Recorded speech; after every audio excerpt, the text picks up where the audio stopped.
انصار کی عورتوں، احسان الہی ظہیر کے بیٹے، اس کے ماں باپ تم پہ قربان، اور میرا سب کچھ تم پہ قربان، اور کائنات کے امام کی صحابیہ، مسلمان امت ساری تم پہ قربان ہو جائے، تمہاری عظمت کا حق ادا نہیں ہو سکتا ہے۔ آج تمہیں کیا ہو گیا ہے؟ تمہیں یہ پردہ، یہ حیا، یہ اتنی مشکل، یہ اتنی گراں گزرتی ہے۔ رسول اللہ صلی اللہ علیہ وسلم نے جب آیات حجاب کو تلاوت کیا، عشاء کا وقت ہے، سلام پھیرا، سلام پھیر کر کائنات کے امام نے، اللہ کے نبی کے صحابہ سارے موجود ہیں، آپ کے پیچھے نماز پڑھ کر فارغ ہوئے ہیں، اللہ کے رسول نے کہا جاؤ میرے صحابہ، اللہ رب العزت نے پردے کے حکم کو لازم کر دیا ہے، پردے کا حکم جاری کر دیا ہے، پردے کو مسلمان عورت پر واجب کر دیا ہے، جاؤ مسلمانوں اپنی بہنوں، بیٹیوں، ماؤں کو بتلا دو، اللہ رب العزت نے پردے کے احکامات کا نزول فرما دیا ہے۔ مسلمان مرد اپنے گھروں میں جا کے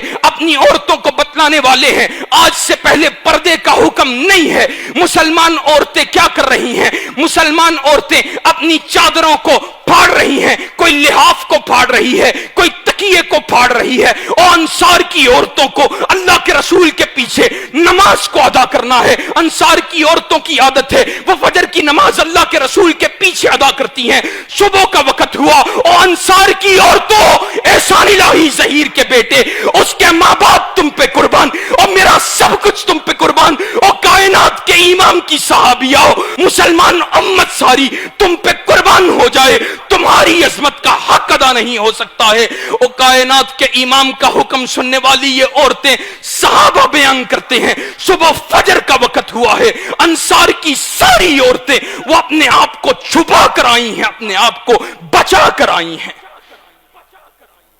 یہ آج تمہارا ایمان ہونا چاہیے کہ نہیں ہونا چاہیے؟ آج یہ کلچر فحاشی کا، عریانی کا، اور افسوس کے ساتھ کہنا پڑتا ہے، کپڑے چھوٹے سے چھوٹے ہوتے جا رہے۔ آج تمہیں نظر نہیں آتا یہ یہود و نصارہ، یہ کفر اور طاغوت کی تم پہ سازش کو مسلط کر دیا گیا ہے۔ ڈرامہ انڈسٹری، فلم انڈسٹری، کہیں پورنوگرافی ویب سائٹس، یہ کس لیے بنائی گئی ہیں؟ مسلمان سے اس کے غیرت ایمانی کو سلب کرنا چاہتے ہیں۔ ان کو معلوم ہے محمد الرسول اللہ صلی اللہ علیہ وسلم کی یہ امت، اس سے محمد الرسول اللہ اور اللہ رب العزت کی محبت کو چھینا نہیں جا سکتا۔ اس کی ایمان، اس کی غیرت کو سلب کر لو، اس کو بے حیائی کا ہوگر اور عادی بنا دو، اس کو سیکسول ڈیزائرز کا شکار کر دو، یہ صرف اپنی ہوس کی، اپنی ہوا کی پرستش کرنے والا بن جائے۔ اگر یہ ہوا کو پوجنے والا، اس کی پرستش کرنے والا بن گیا، اپنی خواہش کے گھوڑے کے پیچھے بھاگنے والا بن گیا، تو پھر یہ کبھی مسلمان غیرت کھا کر کفار کی آنکھوں میں آنکھیں ڈالنے کے قابل نہیں رہے گا، اور آج یہ ہو چکا۔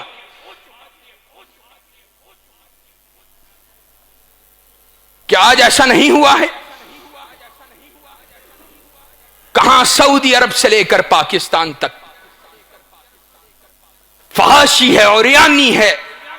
زناکاری کا کلچر عام ہو چکا ہے۔ اور آج پتہ ہے کیا؟ کہ ہم اپنے بچوں کو، اپنی اولادوں کو، اپنی بیٹیوں کو، ان کو حیا کا کلچر دیں،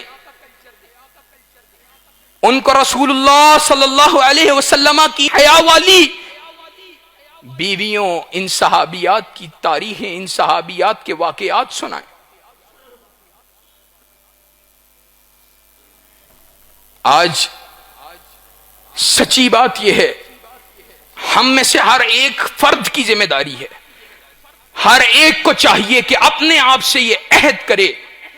کہ ہم نے جہاں کہیں بھی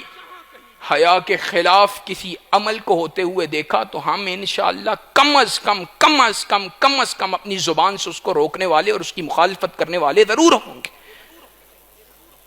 آپ عہد کرتے ہیں انشاءاللہ اللہ کے فضل و احسان کے ساتھ کہ حیا کے کلچر کو عام کریں گے، اور جن میرے بھائیوں، جن میری بہنوں اور ماؤں،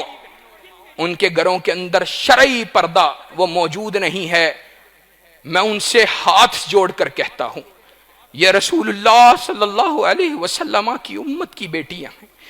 یہ رسول اللہ صلی اللہ علیہ وسلم کی امت کی ماننے والیاں ہیں، اور لوگوں ان کو اپنے کلچر کے حوالے نہ کرو، اپنی سوسائٹی کے حوالے نہ کرو، اپنے خاندان کے کلچر کے حوالے نہ کرو، ان کو رسول اللہ صلی اللہ علیہ وسلم کے بتائے ہوئے ڈریس کوڈ کے حوالے کرو. ان کو بتلاؤ کہ بیٹا آج کے بعد بے پردگی کی ہمارے گھروں کے اندر کوئی گنجائش موجود نہیں ہے.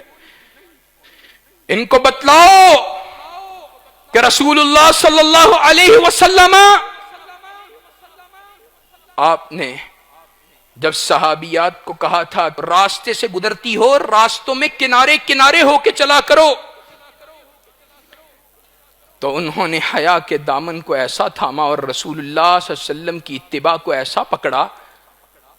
کہ اتنے کنارے کنارے ہو کے چلنے لگیں کہ اس کنارے پہ چلنے کی وجہ سے اللہ کے نبی کے صحابہ بیان کرتے ہیں ان عورتوں کے کپڑے چھج جایا کرتے تھے دیواروں کے ساتھ رگڑ کھا کر.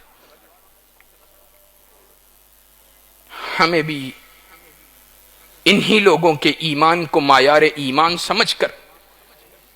اپنے گھر بار میں، اپنے ارد گرد، اپنے خاندان میں، اپنے خانوادے میں حیا کے اس کلچر کو پروموٹ کرنے کی ضرورت ہے.